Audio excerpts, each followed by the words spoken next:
In a spot that's one I've not been in real often. So you got two trees here, a skinny one and a bigger one. The bigger one I'm going to tie off to. Bring my camera over here. This is the other tree I'll tie off to. And if I'd been here much, this poison ivy vine right here would already be gone. It'll be gone right after I turn the camera off. So I just gotta get it and pull it down. And I'll get rid of the poison ivy vine and pull it up. And it'll break the roots, but I'll pull it by the roots and dispose of it. And I don't think this honeysuckle here will be a problem. And this little poison ivy down there, I'll deal with that. Like I say, I don't have a problem with poison ivy, but I don't need it here. And so from here where the poison ivy vine is, over to that twin tree, the larger one. You can hear the road noises back there.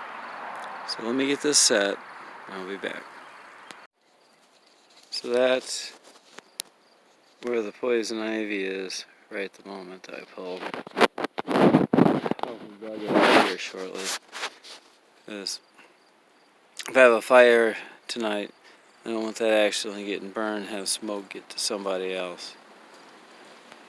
Okay, real quickly, for anybody who's not familiar, this is how I hang my hammocks. This is mule tape. This clip came with the hammock. And these are rated at 380 pounds. This one. I wrap, this is 1,800 pound mule tape. Wrap it around the tree. I tend to like my hammock's high. I just tie a normal bow knot. Now this was just roughed in until I get it tensioned. So this one I will tension here in a second and bring it in so I can use it. I'll be back. Here we go, I'm trying to get this set up. Let me cross under the hammock. You can see I'm leaning against this tree, so you can see how high I have it tied. I'll come to this tree. See, it's about that height. And you can see how high the hammock is in relation to me, and I'm 6 foot tall. So this is my hammock where it's going to be for the night. Here shortly I will put up a ridge line, and the ridge line will get tied out here, run across, and I'll use a tarp. Instead of just a regular rain, I'm going to use a tarp tonight. It'll block the wind and help trap my heat, keep me warm. It's not going to get super cold tonight, but it'll be chilly. But I'm planning on using, I thought about a sleeping bag. I think I'm going to bring a wool blanket and a couple of things like that.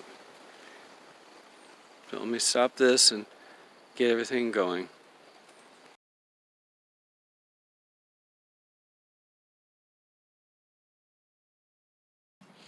That's my mess kit that I've had for 30 years. So it's going to semi-retire after this video.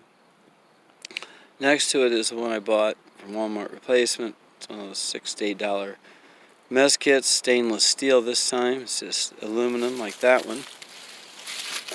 So it'll become my new everyday carry mess kit. On that, I have my other cook kits. And this one will be semi-retired. It'll make an occasional appearance.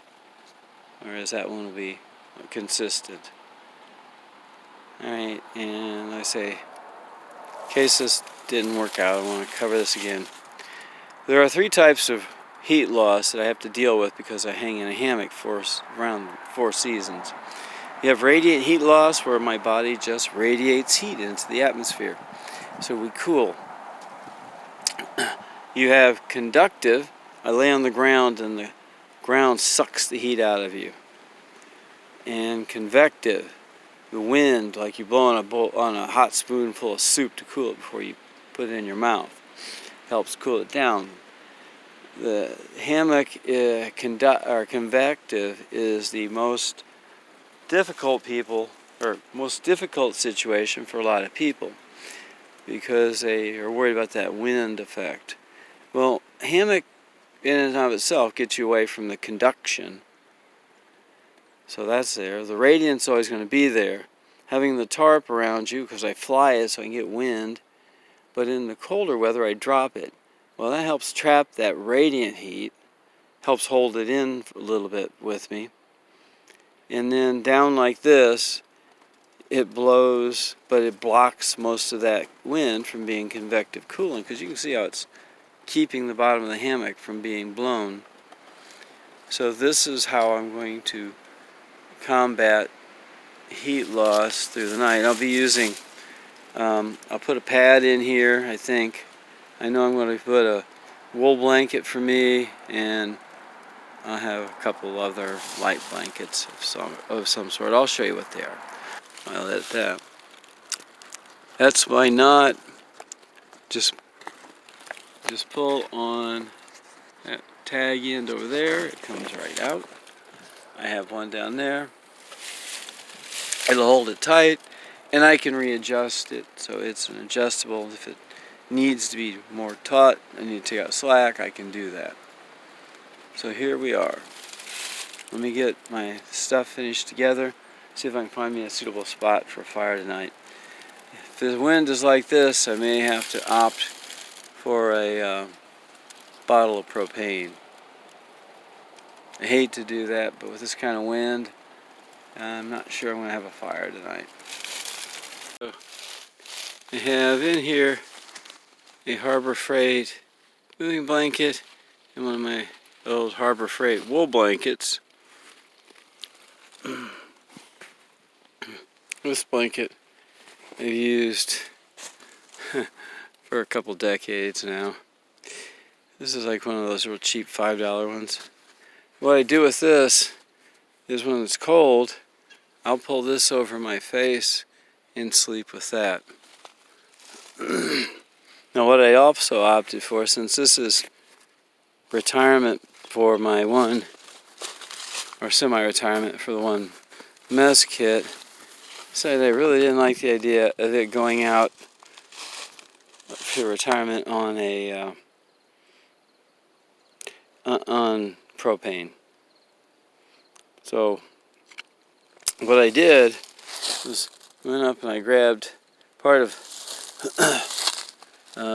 mess kit here that somebody had come up for some training class, and they ended up, well, they actually were throwing a hatchet and it bounced off the wood and hit the edge of their mess kit and put a ding in it. So I'm going to use that to catch.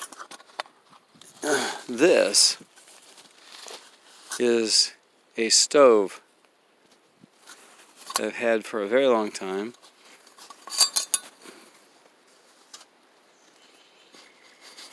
And there's a little pan for using if you're going to put spirits into it, or like, you know, using tablets. In the meantime, I'll just build the firebox up, use twigs on this stove, and I'll cook my food. I'm going to have a can of turkey chili. Yeah, that'll work, I think. Okay. Put the stove together.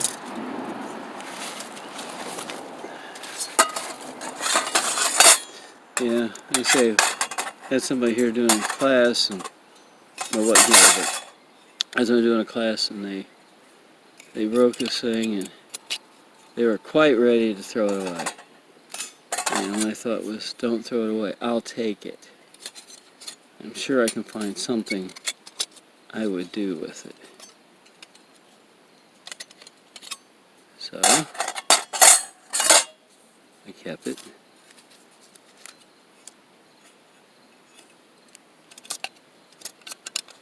And put this together, and ears.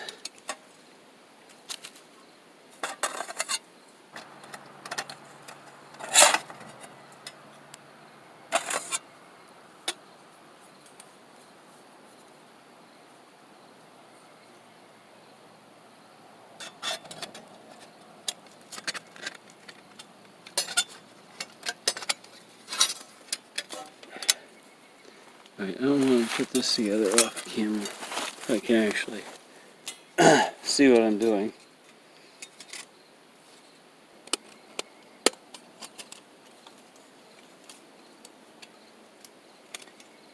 Okay. Here you can see the feeding chamber. I will put sticks in, feed the fire, and my mess kit will be there. So this is where I'm going to cook. Right now I'm going to get me a little pile of firewood. If you don't get out and do this stuff very much, you might not realize it, but man, twigs burn very hot, burn cleanly, they don't smoke a lot. They are a very optimal way to do this stuff. I just need to gather a few twigs. When you're in the woods, there are always twigs.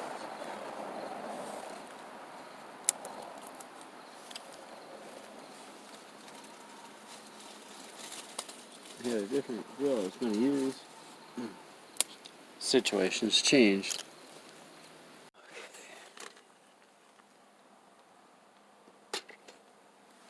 So we're doing a Trangia thing with isopropyl, testing it.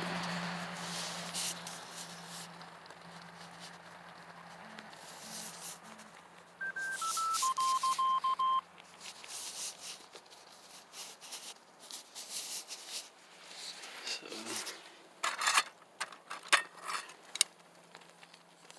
you can definitely smell that it's isopropyl. Here's a turkey chili, no beans.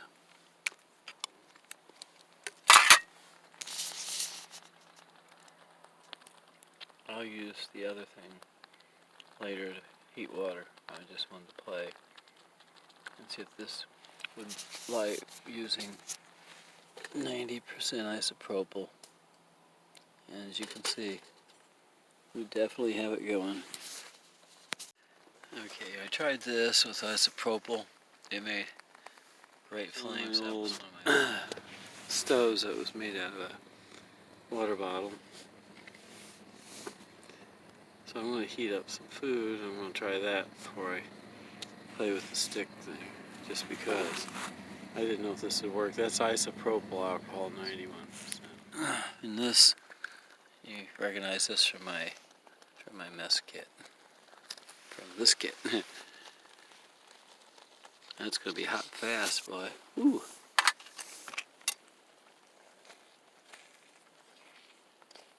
That will you. See if it's hot enough to eat. Well, not heated all the way through yet, but it's hot. No, that flame's gonna go a while.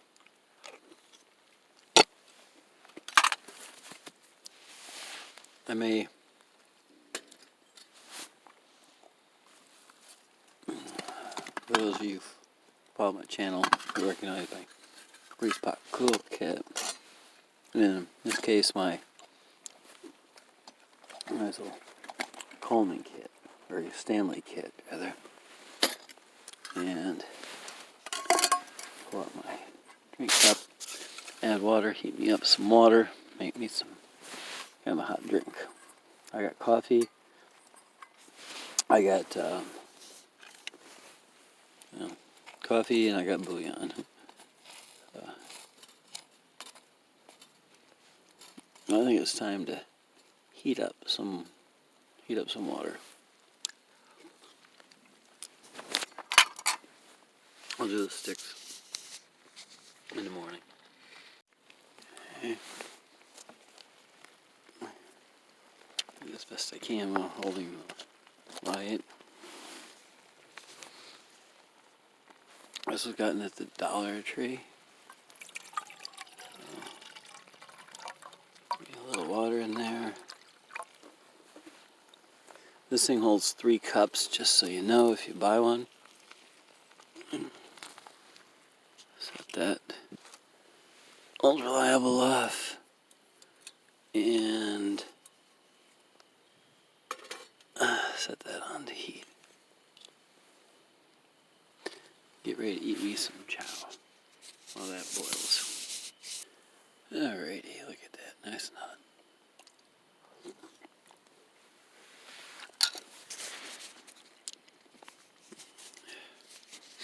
Now because it's isopropyl, I know sewed it up, but I can wash that. Not bad for turkey. Yeah, that is a rolling boil if I ever saw one. Man, I got a packet of some kind of 3-pepper sauce from Arby's. That'll go in there, and that'll give me something good to yummy drink.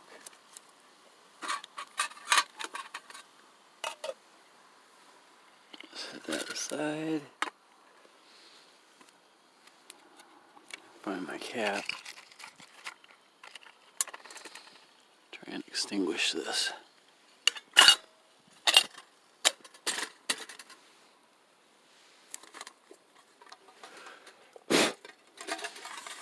There we go. So I fix up my bouillon and get back to food. So I've added my sauce packet.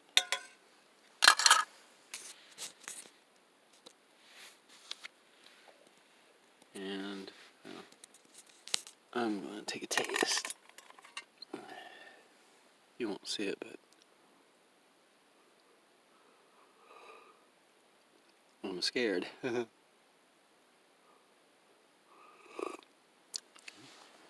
Alright, not bad. A little weak, because I got more than a cup in it, but there we are. Hot beverage, hot food.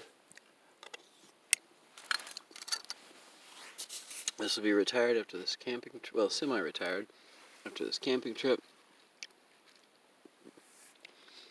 I got to test isopropyl in this and in this. When that cools down, I'll take it out. I know we're getting most of the isopropyl burned off, but not bad. Not a bad thing. That's a Dollar Tree lantern. Before. Up here.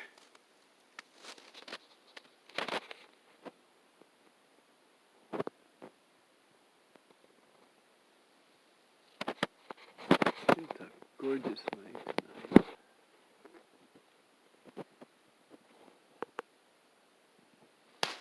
So, let me get back to food.